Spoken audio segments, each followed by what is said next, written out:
Der Carrado CV 590. Wir haben hier ein ganz besonderes Modell. Stefan, Ja. was macht dieses Fahrzeug so besonders? Was macht das besonders? Es ist ein Allradfahrzeug. Zum einen ist es ein Ford und es ist ein Allrad. Es ist unter 6 Meter, 3,5 Tonnen und geländegängig. Ja, du hast schon gesagt, 4x4 Antrieb gibt es eher selten im Bereich Kastenwagen. Genau. Es gibt wirklich sehr selten. Es gibt von Mercedes gibt es Modelle. Es gibt von Iveco-Modelle, aber auch sehr selten. Und beim Fiat sind das meistens Nachrüstallrad. Und das hier ist ein Werksallrad von Ford mit einem Schaltgetriebe. Den gibt es auch nur auf Schaltgetriebe. Und dann hast du wirklich ein tolles Fahrzeug, sehr kompakt, wendig. Und du kannst auch ein bisschen ins Gelände fahren oder auch mal im Winter bist du sicher unterwegs, einfach mit einem Allrad. Und es gibt ganz viele Leute, die sowas suchen. Und der Markt, der schreit danach. Ja, für die Abenteurer, wie liegen wir preislich? Bei welchem? Du bist bei 75.000 Euro bei so einem Fahrzeug. Ja? Dann hast du eine Markise dabei, einen Fahrradträger dabei und alles andere ist hier in der Standardausstattung bei diesem Modell von Carrado mit Allrad.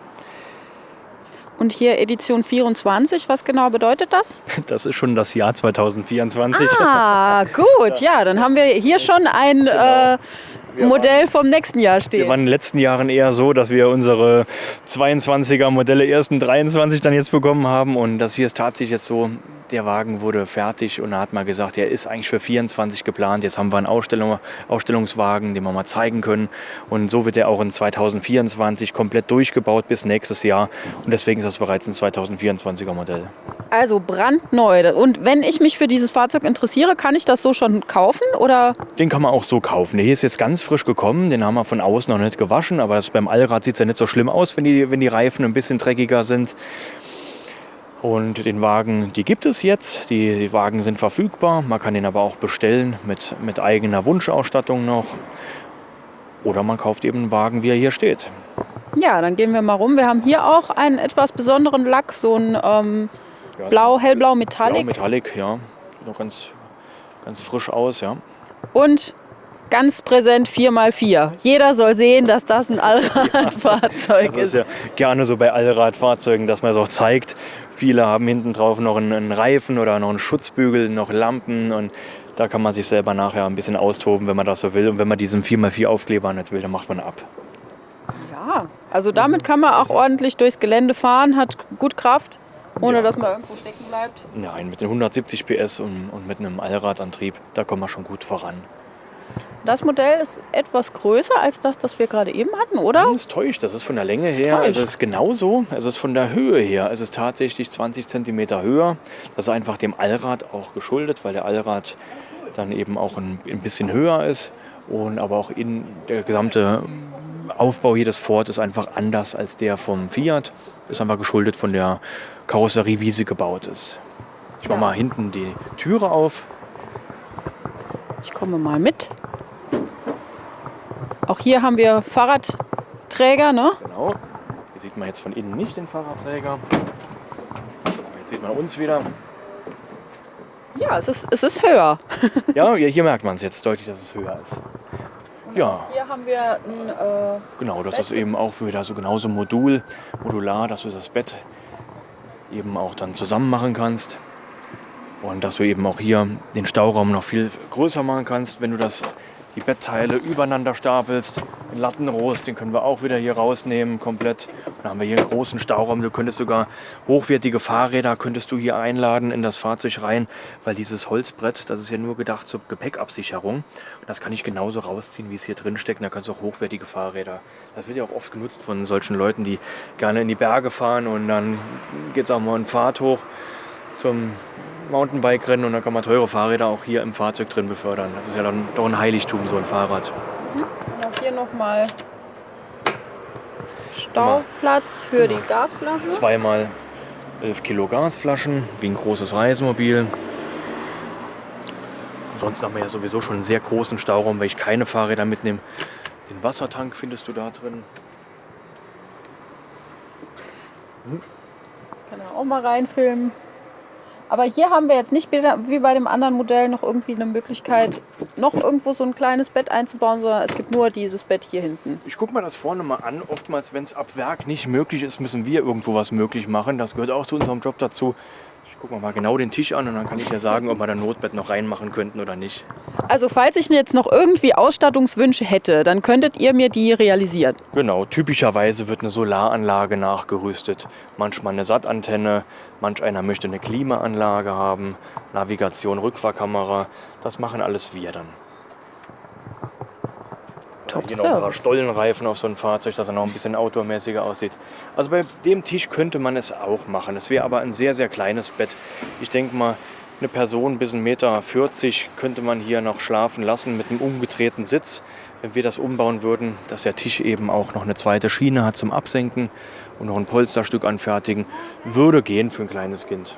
Und wir haben ja auch noch eine Trittstufe, damit der ja, genau. Aufstieg nicht ganz so Genau. hoch ist. Ja, ansonsten müssen wir es mal. Ich gehe mal rein. So, die Küche.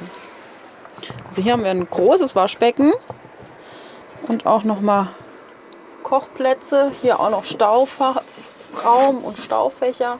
Und hier massig Schränke, denen man auch gut was verstauen kann. Und wir haben ein Bad, oder? Mit einer Schiebetüre. Mit einer Sehr Schiebetür. platzsparende Schiebetüre in so einem kleinen Raum. Wenn ich da keine Schiebetüre habe, dann muss ich erstmal gucken, wohin mit der Tür. Und Schiebetür ist eine Top-Lösung. Und dadurch ist das Bad auch sehr geräumig. Auch hier ein Kombiraum, wo ich alles drin habe. Waschbecken, Toilette und Dusche. Dusche wiederum mit dem Vorhang oben herum. Und der ausziehbare Brausehahn. Aber das ist eben bei so einem kleinen Fahrzeug völlig ausreichend. Ja, es ist eng, aber so für den... Ja, stell dich mal rein und dann sieht man ja, dass er ohne Probleme. Also ich bin 1,75. Das passt noch. Ich glaube, wenn jemand 1,90 ist, wird es etwas knapp. Spiegel haben wir hier. Ich teste mal die Beinfreiheit, wenn es mal dringend ist. Hier auch nochmal Staufächer. Ich mache mal zu und gucke. Ja, das geht auch super. Sehr schön. Und hier haben wir den Kühlschrank nicht an der Kante, sondern hier, ne? Genau. Ist dann kein Kompressor? Ich guck mal gerade bei dem Fahrzeug. So. Das ist auch ein Kompressorkühlschrank.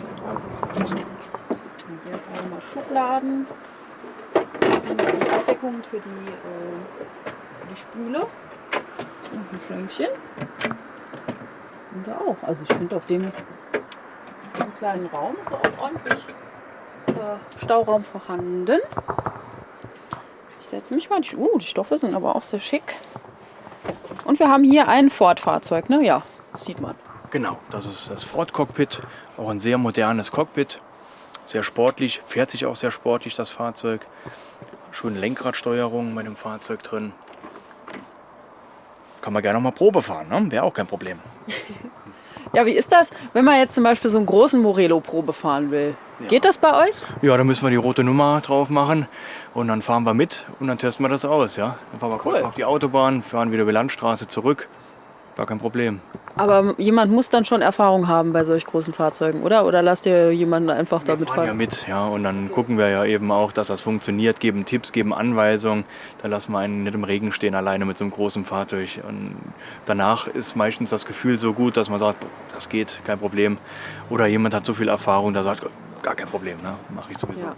Ich meine, so ein Kastenwagen, wenn man kleinere Autos gewohnt ist, geht das ja noch. Aber so ein Morelo zu fahren, ist, glaube ich, ja, ist halt wie ein LKW, ne? Ja, und das hier ist, wie du sagst, das hier ist Pkw-mäßig. Hier kommst du eben in jedes Dorf rein, jede enge Straße. Du bist so breit wie ein Pkw und du hast trotzdem eben dein Wohnmobil dabei und kommst an jeden Flecken hin. Und wir haben hier keine Automatik, sondern Schaltung, 6 Gänge. Das ist bei der Automatik, ist es so. Wir könnten bei einem Ford ohne Allrad könnten wir Automatik mitbestellen. Ford bietet allerdings den Allrad nur als Schaltgetriebe an, was auch viele Allradliebhaber auch so wollen, weil sie eben selber dann auch dann so schalten wollen dann im Gelände, wie es Damit erforderlich passt, ne? ist. Ja. Wir haben hier auch noch ein zusätzliches Dachfenster, das man auch abdunkeln kann oder mit Fliegengitter schützen kann vor irgendwelchen Biestern, die reinkommen. Dann hier auch nochmal Staufächer und Schränke. Den Tisch kann man auch noch mal erweitern, indem man das dreht, ne? Genau, der hat wieder den Ausdrehteller darunter, sodass eben bei umgedrehten Fahrer und Beifahrer sitzen, beide an dem Tisch teilnehmen können, sodass ich auch zu viert am Tisch was draufstellen könnte. So, dann gehen wir mal raus. Ich glaube, es war ein Fehler, hierher zu kommen, weil ich mir jetzt so einen Kastenwagen wünsche. Aber das überschreitet mein Budget Aber etwa. deswegen haben wir auch die Fahrzeuge in der Vermietung. Das Fahrzeug hier haben wir jetzt leider nicht in der Vermietung, aber ganz viele andere. Und dann testest du es einfach mal so aus. Dann Cool. musst du nicht direkt kaufen. Ja, gut zu wissen. Also, nochmal. Sag mal nochmal den Preis und das Modell. Also, das ist der Carrado CV 590 zum Preis von 75.500 €. Okay, und ich interessiere mich jetzt für das Fahrzeug. Was muss ich machen? Du darfst dich gerne bei uns melden, entweder per Telefon, per E-Mail oder über unsere Kontaktformulare auf der Internetseite oder du kommst gerne vorbei. Ja, wir sind hier in Saarbrücken bei Wohnwagen Vogt. Ich bedanke mich ganz herzlich und wünsche viel Erfolg beim Verkauf. Dankeschön.